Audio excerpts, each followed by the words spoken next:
好，知啊，大家好啊！我係炒野猛人分三朱明啊。4月30號星期三啊，香港賽馬會啊，發育局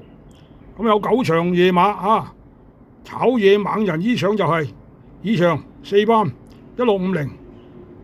咁我要咗11號閃亮老波騎手楊明倫。咁啊呢隻馬嚟講咧啊，跑來跑去包尾嘅，但係我眼見佢狀態就好勇啊嚇，咁我要咗佢啊。咁啊過嚟咯，睇下先，4場4班1200，咁我要咗7號辣德金騎手賀銘年。咁呢隻馬咧啊，上嗰次我推介佢啊，好勇啊隻馬，但係咧跑到，但係都係第4啊，好似嚇第4。咁啊呢次咧我睇佢都有表現嘅，即係嗱聲攞出嚟又跑過，我睇狀態就好 good fit 啊，大勇啊，應該咧有表現嘅嚇。4場7號辣德金，咁好啦，我呢度睇下6場4班1200，咁我要咗7號妙玲瓏騎手艾少禮。咁呢個馬嚟講咧贏過幾次㗎啦咁我老實講啊，呢個馬嚟講咧OK 㗎，唔錯啊狀態大勇我認為有表現嘅咁我要咗7號妙玲瓏。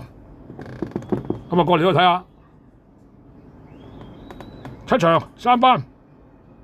1200咁我要咗3號天竺貓騎手賀銘年。呢隻馬鐵馬嚟嘅哇上嗰次幾乎咧就放到臨門一腳啦，俾人哋影相影贏咗呢隻馬咧就狀態就哇好大勇咁咧就呢頭跑完，呢頭報名又出啦呢隻馬途鷹嚟㗎跑夜馬咧發育局係最好㗎呢隻馬咁我要咗佢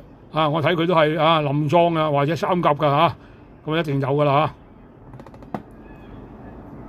8場3班1650咁我要咗8號非凡浩傑騎手賓德禮。呢隻馬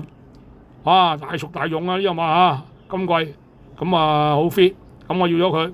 佢雖然熱地我都要佢8號非凡浩傑。咁好啦，炒野猛人咧同大家推介到呢度啦